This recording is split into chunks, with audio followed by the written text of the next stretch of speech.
In the shadowed halls of Carbisdale Castle, a sprawling 41,000 square foot fortress nestled in the Scottish Highlands, the air hums with whispers of the past.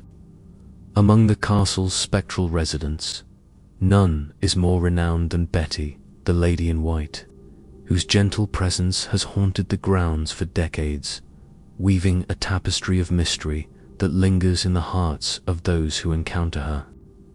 Betty's story begins in the castle's youth-hostile days, when the creak of floorboards and the chill of unseasonal drafts were as much a part of the experience as the sweeping views of the Isle of Sutherland. She was first glimpsed in the spook room, a top-floor chamber once a nursery, where the laughter of children had long since faded into silence. Guests in room 218 spoke of a woman in a flowing white dress, her form draped elegantly from her shoulders, standing silently at the foot of their beds.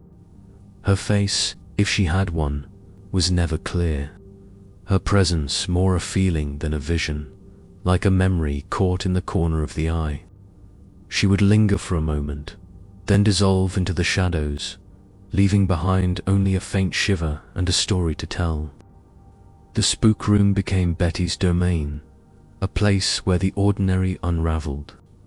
Beds, heavy and bolted to the floor, were found spun 180 degrees by morning, their occupants swearing they'd slept through the impossible shift. Children's voices echoed in the dead of night, giggles and soft sobs drifting through the walls, though no child had slept there in years. Stranger still, guests reported raindrops falling inside the room, cool, fleeting touches on their skin, despite the ceiling being dry and the skies clear. The Scottish Youth Hostels Association, half amused, half bewildered, dubbed it the Spook Room. And Betty's legend grew, her name whispered over campfires and in hushed dormitory chats. But Betty was not confined to the nursery. In the castle's sprawling gardens, where wild wind bushes clung to the earth, a groundskeeper named George Murray once paused in his work, squinting into the summer haze. There, near a gnarled bush, stood a lady in white, her dress catching the sunlight like a wisp of cloud. She met his gaze for a heartbeat before vanishing, leaving George to wonder if he'd seen a ghost or a trick of the light. In the link corridor, a narrow passage connecting the castle's wings, another figure in period dress was spotted, a woman, perhaps Betty, or maybe a lost soul from the 1650 Battle of Carbisdale, when blood soaked the nearby fields. The castle's history is thick with such echoes, and Betty's form seems to glide among them, distinct yet elusive. Unlike the castle's other phantoms, Betty is gentle, her presence a quiet ripple rather than a storm. The phantom bagpiper, whose mournful tunes drift from the rocky cliffs or the castle's empty halls, carries a weight of ancient sorrow.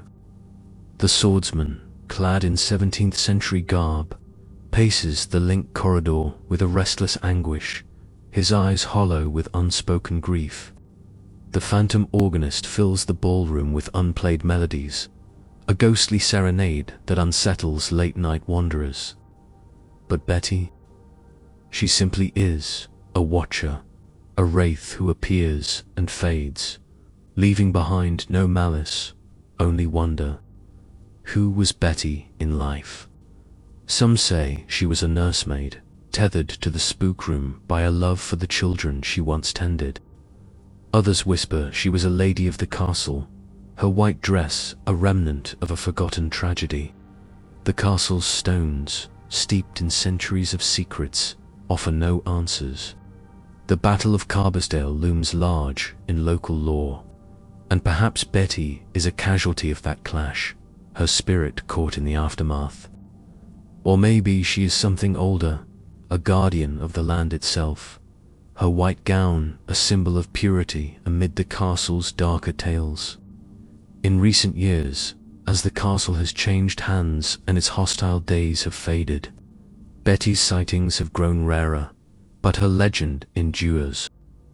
Guests still speak of strange sensations in the spook room, a prickling on the neck, a sudden drop in temperature, or the faint sound of a woman's sigh. The windbush in the garden is gone, but groundskeepers avoid that spot, claiming the air feels heavier there. And in the link corridor, where the swordsman's shadow sometimes falls, a flicker of white is said to pass by, fleeting as a dream. Betty remains Carbisdale's quiet enigma, a ghost who asks nothing and takes nothing, yet lingers in the castle's bones. To those who seek her, she is a reminder that not all spirits are bound by sorrow or vengeance. Some, like Betty, simply drift, their stories unwritten, their presence a soft thread in the fabric of the eternal. And so, as night falls over the Highlands and the castle's turrets pierce the starlit sky, Betty watches, her white dress swaying in a breeze no living soul can feel, waiting for the next guest to meet her gaze and wonder. Many thanks for treading this tale's dark path. If its chill gripped you, like, subscribe, and comment below.